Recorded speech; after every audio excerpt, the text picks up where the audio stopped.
Palpeggiata nelle parti intime ed immobilizzata da un uomo che l'ha aggredita mentre faceva jogging lungo la Restera. Sono stati attimi di terrore, quelli vissuti da una 28enne di Treviso che in un caldo pomeriggio estivo era andata a correre nel luogo più frequentato dai trevigiani per fare sport all'aperto.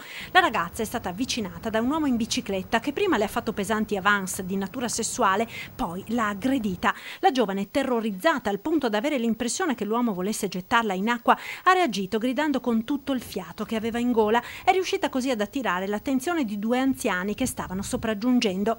A questo punto l'aggressore l'ha lasciata ed è scappato. L'episodio risale al primo pomeriggio del 31 luglio, ma è stato reso noto solo oggi, quando la polizia è riuscita a rintracciare e denunciare il molestatore. Si tratta di un 33enne trevigiano incensurato, dipendente di una ditta privata. A lui gli agenti della squadra mobile sono arrivati grazie alle immagini delle telecamere di videosorveglianza installate lungo la Restera e alla testimonianza della vittima. Dopo vari servizi di appostamento, l'uomo è stato identificato e denunciato con l'accusa di violenza sessuale.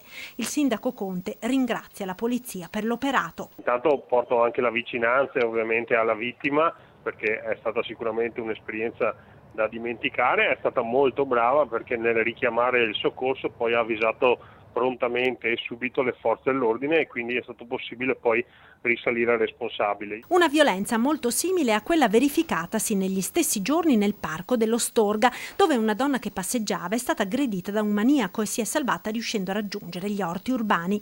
Un altro episodio grave che lascia sconcertati per il luogo, la Restera e l'orario, le 3 del pomeriggio, anche perché qui sono davvero in molti a venire ogni giorno a correre, passeggiare, portare fuori il cane. Sono sempre venuta qui con i cani, non ho mai avuto problemi, non ho mai incontrato persone strane, quindi non mi sono mai sentita a disagio o in pericolo. Siamo in un mondo brutto e quindi anche queste cose possono succedere anche su costi così tranquilli, secondo me.